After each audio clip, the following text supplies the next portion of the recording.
Hello everyone, my name is Nikhil and welcome to the channel. काफ़ी सालों के बाद 2024 के बाद LIC HFL जूनियर असिस्टेंट का नोटिफिकेशन निकला हुआ है। बहुत ही अच्छे चेंजेस के साथ ही नोटिफिकेशन निकला हुआ है। एजुकेशन क्वालिफिकेशन के अंदर रिलैक्सेशन दिया गया है, एज के अंदर रिलैक्सेशन दिया गया है और पैटर्न एग्जामिनेशन का बिल्कुल सेम है। सिंगल एग्जामिनेशन होने वाला है, कुछ भी मेंस नहीं है, कुछ भी और बड़े एग्जामिनेशन नहीं है। और एग्जामिनेशन का लेवल की बात करूँ तो बैंक क्लर्क से हम कंपैरिजन करें, IBPS क्लर्क उससे भी इजी पेपर है। LIC के अंदर इससे इजी पेपर कोई नहीं है, सबसे इजी पेपर आपका यही होता है। और क्लर्क लेवल की नौकरी है, डेस्क वाली नौकरी है, जिसको LIC ADO से इशू था कि थोड़ा सा टारगेट वाला नौकरी है, तो यहाँ पे टारगेट भी नहीं है। यहाँ पे चीज़ें बहुत ही अलग हैं। LIC HFL यानी हाउसिंग फाइनेंस लिमिटेड, जिसको सुन के लग सकता है कि क्या ये प्राइवेट नौकरी है। नहीं, ये 100% गवर्नमेंट जॉब है। अच्छी खासी सैलरी भी है और LIC की नौकरी है, जो कि पूरी हमारी गवर्नमेंट ओन्ड कंपनी है। ठीक है, और 2026 की नोटिफिकेशन है, 2 साल के बाद ये निकला है। तो जो भी बच्चे एलिजिबल हैं इस मौके को ना छोड़े। हर एक पॉइंट पे हम लोग डिस्कशन करने वाले हैं आज के वीडियो में। सबसे पहले डेट देख लेते हैं। तो 16 अप्रैल यानी अभी ये फॉर्म निकला हुआ है और कब तक अप्लाई कर सकते हो आप? 30 अप्रैल तक। तो मात्र आपको 14 दिन मिलने वाला है फॉर्म को भरने के लिए। तो इसको आपको जल्द से जल्द अप्लाई करना है। सबसे अच्छी बात ये भी है कि पूरे के पूरे कंट्री के लोग अप्लाई कर सकते हैं यहाँ पे। और लेकिन पोस्टिंग आपको अपने बगल वाले राज्य में या अपने राज्य में या आपके पसंद के राज्यों में मिलने वाली है। ठीक है, एग्जामिनेशन की डेट देखें तो फर्स्ट वीक ऑफ जून में आपका एग्जामिनेशन है। और इस पेपर का लेवल ऐसा नहीं है कि आपको बहुत थॉरो आपकी स्टडी करनी पड़ेगी तभी आपको समझ में आएगा। तो अभी जितना वक्त मिल रहा है ना इस पेपर में, इतने समय में बहुत इजीली आप जीरो से भी कॉप अप कर सकते हो। बहुत लिमिटेड टॉपिक्स पढ़ने और उनको बहुत बार रिवीजन करना है। ठीक है, तो इसको डेफिनेटली जो फ्रेशर बच्चे हैं वो भी ट्राई कर सकते हैं। फीस की बात करें तो थोड़ा सा आपको लग सकता है ये 800 रुपये प्लस आपका GST इसके अंदर और लगेगा, तो 18%। तो ये ठीक ठाक हो जाता है, लगभग 1000 के आसपास पहुंच जाता है इसका एप्लीकेशन फ़ीस। अगर फीस इशू नहीं है ना तो इसको आप डेफिनेटली भरना। मैं आपको बता चुका हूँ 2 साल के बाद नोटिफिकेशन निकला है, तो ऐसा फॉर्म जल्दी नहीं निकलता है। ठीक है, पोस्ट की डिटेल हम लोग पुरानी देख लेते हैं। लास्ट निकली थी वैकेंसी 200 हमारी पोस्ट थी। और देखो स्टेट वाइज ऐसे वैकेंसी निकलती है। इस साल भी ऐसे ही है। पोस्ट की डिटेल इस साल के देख लीजिए, स्टेट वाइज आपकी वैकेंसी निकली हुई है। सबसे ज़्यादा कर्नाटका के अंदर 29 है, फिर महाराष्ट्र में 25 है, फिर 24 आपकी तेलंगाना में है, तमिलनाडु में 21 है, मध्य प्रदेश में 18, यूपी में 13। इस तरीके से आप देख सकते हो आपके पसंद के राज्यों की नौकरी यहाँ पर है। कट ऑफ इसके अंदर जो है ना बहुत डिपेंड करता है आपके कहाँ पर आप अप्लाई कर रहे हो इसके ऊपर भी। दूसरी बात यह है कि इसके अंदर आपको 180 देख करके डरना नहीं, क्योंकि आपको जहाँ अप्लाई करना है वहाँ पे 13, 18, 7 कितना भी हो सकता है। और कट ऑफ इसके अंदर मोर और लेस सेम ही जाता है।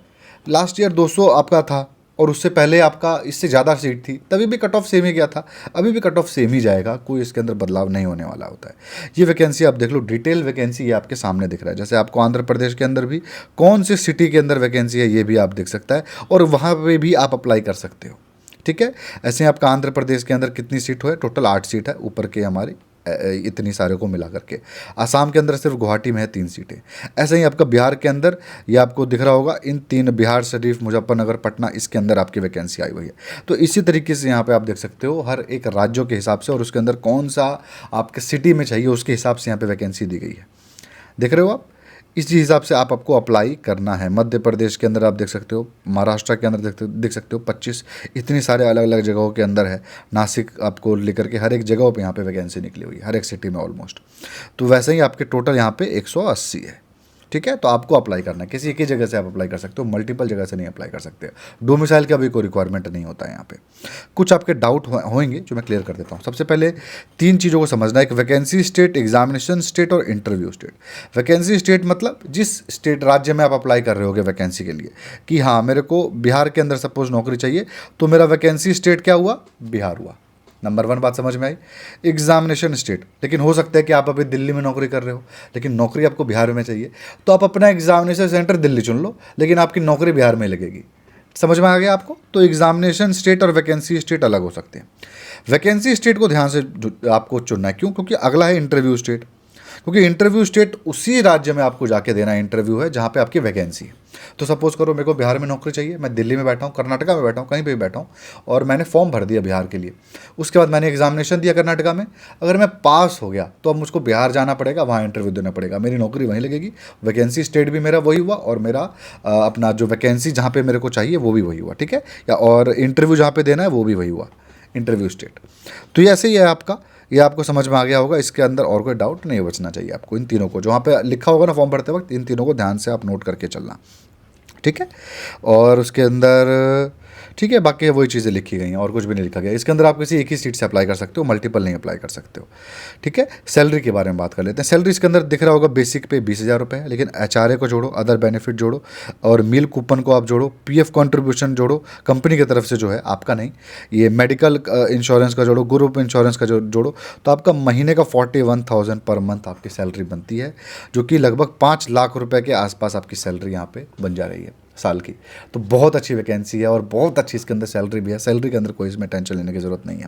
चैनल तो आपने सब्सक्राइब कर ही लिया होगा और आप सोच रहे होगे LIC HFL का सर आपने बता दिया, ADO का भी फॉर्म निकल लेगा, उसके लिए भी तैयारी करनी है, और अपना LIC असिस्टेंट या ADO में से किसी का भी निकल सकता है। तो डेफिनेटली यहाँ पर मैं आपको बताने वाला हूँ तैयारी कहाँ से होने वाली हो, एक ही जगह से कंप्लीटली आपकी तैयारी हो जाएगी। LIC ADO के अंदर जिन बच्चों ने भी कोर्स मेरा लिया होगा, ये किताब पूरा का पूरा कोर्स आपका एग्जैक्टली यहाँ पर भी काम आने वाला है। कुछ भी आपको एक्स्ट्रा लेने की ज़रूरत नहीं है पूरे मार्केट में। सिर्फ और सिर्फ आंख बंद करके जिन्होंने लिया हुआ है उनको 100% यहाँ पे बेनिफिट मिलने वाला है। कैसे? LIC ADO और AO के लिए मैंने वो कोर्स निकाला था, उसी के अंदर आपका जूनियर असिस्टेंट का भी जुड़ गया। अगर असिस्टेंट का निकलता है तो इसके अंदर वो भी जुड़ जाएगा। अंतर क्या आएगा? सिर्फ PYQ का। जैसे जैसे एग्जामिनेशन पास आएंगे मैं आपको PYQ हर एक LIC के और जितने भी अदर इंश्योरेंस है ना उसके भी यहाँ पे अपडेट करता रहूँगा। सिर्फ यही नहीं, कोई भी आपका NIACL आ जाए चाहे कोई भी इंश्योरेंस निकल जाए, सब के सब बच्चों के लिए ये एक कोर्स मोर देन सफिशिएंट है। इसके अंदर देखिए क्या मिलने वाला है। क्वांट की आपकी PYQ किताब जिसमें बैंकिंग और इंश्योरेंस दोनों कवर होंगे, 5500 PYQ। ऐसे इंग्लिश के लिए भी, ऐसे ही रीजनिंग के लिए भी। एक एक किताब का दाम 100 रुपये, 150 रुपये। अब आपको बताऊंगा सस्ते में कैसे लेना है। उसके बाद आपकी एक कंप्यूटर की किताब है, एक इंश्योरेंस की किताब है, एक आपकी जनरल अवेयरनेस की किताब है। इंश्योरेंस की किताब एकदम रामबाण किताब है, सारे के सारे इंश्योरेंस वाले एग्जामिनेशन के अंदर, एग्जामिनेशन में कुछ भी जो आएगा ना इंश्योरेंस का पार्ट सारा यहाँ पे कवर होगा, ठीक है। आपका सारी किताबें हो गई और जो PYQ हो गई, और इन्हीं की आपको किताबें भी मिलेंगी, यानी सारी कॉन्सेप्चुअल किताबें भी मिलेंगी प्लस आपको PYQ भी मिलेगा। यहाँ लिखा है ना बुक प्लस PYQ, तो क्वांट की एक आपको अच्छी सी 400 पेज की किताब मिलेगी प्लस 400 पेज का आपको PYQ मिलेगा, जिसमें आपको 5500 क्वेश्चन होंगे। फिजिकल किताब नहीं, PDF मिलेगा। इसलिए मैं आपको बता रहा हूँ सस्ते में कैसे आपको लेना है। ये सारा आप जोड़ोगे ना तो 744 होता है, लेकिन अभी आपके लिए डिस्काउंट है। LIC कूपन कोड यूज़ करिए और 333 रुपये में आपको ये सब कुछ मिल जाएगा, बल्कि इससे भी कम में मिल जाएगा। या तो LIC या तो SSC कूपन कोड आप यूज़ करिए, या आपको 299, 305, 310 ऐसे रेट में भी मिल सकता है, क्योंकि इसके अंदर इंटरनेट गेटवे चार्जेस लगते हैं ना, वो वेरी करते हैं कई बार। तो हो सकता है 360 रुपये लगे, हो सकता है 310 लगे, हो सकता है 315 लगे, हो सकता है 299 लगे, ठीक है। तो LIC आपको कूपन कोड यूज़ करना है, लिंक डिस्क्रिप्शन में है। तो ऐप डाउनलोड कर लीजिए, या तो वेबसाइट novanikhil.co.in, लिंक दे दूंगा डिस्क्रिप्शन में, वहाँ से आप परचेस कर सकते हो। कुछ डाउट आएगा ना तो व्हाट्सएप भी आप मेरे को कर सकते हो, ठीक है। इसके अलावा आपका मेरा ये LIC का कोर्स भी पसंद आ रहा है, प्लस बैंक का भी आ रहा है, किताबें चाहिए, SSC की भी किताबें चाहिए, रेलवे की भी चाहिए, सारा का सारा मात्र 650 रुपये में मिल जाएगा। इसके अंदर आपको 50,000 PYQ और 12 आपकी कॉन्सेप्चुअल किताबें मिलेंगी। आप प्रिंट करा लो, इतनी किताबें लेने जाओगे ना मार्केट में 40-50 हज़ार लग जाएंगे। यहाँ पे 650 में मिल रहा है, 2-3 हज़ार रुपये में प्रिंट भी हो जाएगा, ठीक है। ये सारे जो कोर्सेज हैं, सारे कोर्सेज 650 रुपये वाले में आपको फ्री में मिल जाएंगे। सारा मतलब कंप्लीट जो भी पड़ा हुआ है ना हमारे पास, सब कुछ मिल जाएगा। ये हमारा ऐप है, अगर आपको लेने का मन है कोर्स हमारा, तो आप लेटेस्ट कोर्स पे क्लिक कर दो, या फिर यहाँ पे आपका इंश्योरेंस का, हाँ, बुक्स फॉर ऑल इंश्योरेंस पे आप क्लिक कर दो और यहाँ पर आपको कोर्स दिख जाएगा। ऐसा कोर्स दिखेगा, आपको क्लिक करना है, यहाँ पे कौन कौन सी किताबें मिलेंगी वो लिखा होना है। यहाँ अप्लाई कूपन पे क्लिक करना है, कूपन आपको SSC डाल देना है या फिर आपको LIC डाल देना है, और उसको डालते ही आपका यहाँ पे डिस्काउंट में, जैसे 307 रुपये पड़ा है ना, ऐसे इसी के आसपास आपका रेट पड़ेगा वहाँ पे। LIC का आपका कोर्स है जो, या 325-30 रुपये भी हो सकता है। इस तरीके से आपको आसानी से आप चाहो तो परचेस कर सकते हो। एलिजिबिलिटी क्राइटेरिया पे हम लोग आ जाते हैं और चीज़ें अच्छे से देखते हैं। ये पुराना क्राइटेरिया, इसी के अंदर चेंजेस है, इसी के अंदर बदलाव है। पुराना क्राइटेरिया क्या था? 21 से 28 साल तक के बच्चे अप्लाई कर सकते थे। परसेंटेज में 60% मांग रहा था ग्रेजुएशन में, इस बार हटा दिया गया है। इस बार क्या हुआ है? 21 से 30 साल तक के बच्चे अप्लाई कर पाएंगे, और ग्रेजुएशन में 60 से 55% कर दिया गया है। तो आपको मैं बताता हूँ, 10 में से अगर हम निकालें, 10 बच्चे टोटल अगर बैठ रहे हैं, तो उसमें से 5 ही बच्चे ऐसे होते हैं जिसका 60% से ऊपर आया होता है, तो वो कंपटीशन कम था। अब आपका क्या होगा? 55% की वजह से 3 बच्चे और ऐसे होंगे जो 55 से 60 के बीच में बहुत ज़्यादा बच्चे होते हैं, तो अब 2 ही बच्चे 10 में से होंगे जो नहीं अप्लाई कर सकते, वरना 8 बच्चे अब खुल चुके हैं, वो अप्लाई यहाँ पे कर सकते हैं। आपकी ग्रेजुएशन किसी भी फील्ड में हो, BA, BCom, BSc, BTech, MBBS, CA, आपने कुछ भी किया आप अप्लाई कर सकते हो। परसेंटेज आपके 55 होने चाहिए, 44.99 वाला भी नहीं कर सकता, 55% आपको चाहिए, ठीक है। और इसके अलावा 21 साल तो आपको मैंने बता दिया, एग्जैक्ट डेट यहाँ पर मेंशन है, इसके बीच में ही आपको पैदा हुआ होना चाहिए। और डाउट आता है तो कोई नहीं, फॉर्म भरते हुए जाओ, वहाँ पे अपने जैसे डेट ऑफ बर्थ सेलेक्ट करोगे आपको बता देगा रिजेक्ट होकर सिलेक्टेड, है ना। 180 यहाँ पर टोटल हमारी वैकेंसी है। कुछ आपके डाउट आते हैं कि क्या कोई भी डिग्री वाला अप्लाई कर सकता है सारे पोस्ट को? देखिए, कोई भी डिग्री वाला अप्लाई कर सकता है, सारे के सारे एक ही तरीके की यहाँ पे नौकरियाँ, ठीक है, लेकिन आपको फॉर्म एक ही भरना है, दो फॉर्म नहीं भरना। फाइनल ईयर के बच्चे क्या अप्लाई कर सकते हैं? नहीं कर सकते, बिल्कुल नहीं। क्या आपके करस्पॉन्डेंस वाले बच्चे अप्लाई कर सकते हैं? नहीं कर सकते। तो जो भी बच्चे करस्पॉन्डेंस से ग्रेजुएशन किए हैं वो नहीं अप्लाई कर पाएंगे, ठीक है, ये आपका हो गया। और आपकी डिग्री हो सकता है कि ऑनर्स की डिग्री हो, तो पूछते हैं बच्चे ऑनर्स का मार्क्स कैलकुलेट करे कि नहीं। देखिए, आपके प्रोविजनल सर्टिफिकेट में अगर कैलकुलेटेड है तो आप उसको लीजिए, नहीं है तो आपको बख्श दिया गया है, समझ लीजिए, ठीक है। तो ये आपका हो गया। उसके बाद पैटर्न के ऊपर आ जाते हैं, क्या क्या प्रोसेस है इस एग्जामिनेशन को क्रैक करने के लिए, निकलने के लिए। तो सिर्फ और प्रीलिम्स एग्जामिनेशन है, सिर्फ इंटरव्यू है, कोई भी मेंस एग्जामिनेशन है ही नहीं, सिर्फ एक आपका प्रीलिम्स एग्जामिनेशन है। 1/4 यहाँ पर आपकी नेगेटिव मार्किंग है।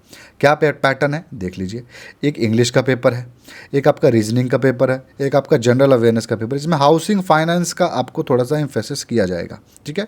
उसके बाद न्यूमेरिकल एबिलिटी है, उसके बाद कंप्यूटर स्किल है। सारे की किताबें मैं आपको अवेलेबल करा दिया, और जो किताबें अवेलेबल किया हूँ वो सारे अपने आप में कंप्लीट है इस एग्जामिनेशन के लिए। 40-40 क्वेश्चन सब में आएगा, 40-40 मार्क्स का। सिर्फ और सिर्फ ध्यान दीजिएगा, सिर्फ और सिर्फ इंग्लिश में ये आपका अवेलेबल है। 120 मिनट यानी 2 घंटे आपको मिलने वाले हैं। एक तरीके से इस एग्जामिनेशन की खूबसूरती ऐसे समझ के चलिए कि प्रीलिम्स आपका एग्जामिनेशन होगा ही नहीं, डायरेक्ट आपको मेंस लिखने का मौका यहाँ पे मिल रहा है, ठीक है। 0.25 यहाँ पे नेगेटिव मार्किंग है, और 0.25 का मतलब क्या है कि आपका, क्योंकि एक क्वेश्चन एक ही नंबर का है ना, तो 0.25 यानी 1/4 हो गया, ठीक है। बस इतना ही प्रोसेस है पास करने के लिए, और कुछ भी नहीं है, और ऐसा मौका नहीं मिलेगा। मैं आपको बता रहा हूँ, आगे आने वाले हर एग्जामिनेशन के अंदर 2 लेवल 3 लेवल करेंगे ही करेंगे, क्योंकि आज अगर 4 लाख बच्चे अप्लाई कर रहे हैं, कल को 6 लाख करेंगे, 2028 में 8 लाख करेंगे, भगते जा रहे हैं बच्चे। तो आपको ये सोच के चलिए, जो भी बच्चा ग्रेजुएशन हो रहा है, 30 साल के जो पार वाले बंदे हैं, इतने कम नहीं हो रहे।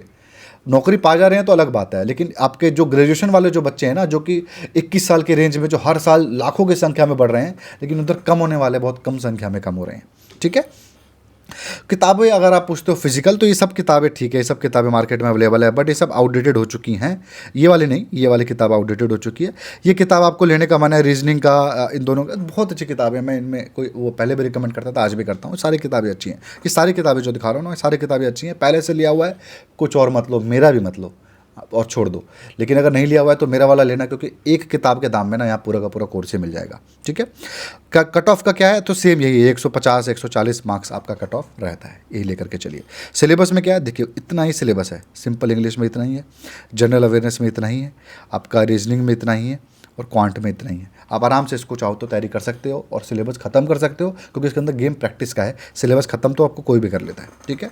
कोर्स आपको मैंने बता दिया है, 5500 क्वेश्चन की प्रैक्टिस करोगे, इससे ज़्यादा क्या आएगा एग्जामिनेशन में, कुछ नहीं आने वाला। आराम से आप तैयारी करो इसकी, PYQ भी HFL की आपको मिल जाएगी, हर एक चीज़ आपको मिल जाएगा इस कोर्स के अंदर, कुछ भी एक्स्ट्रा लेने की जरूरत नहीं पड़ेगी।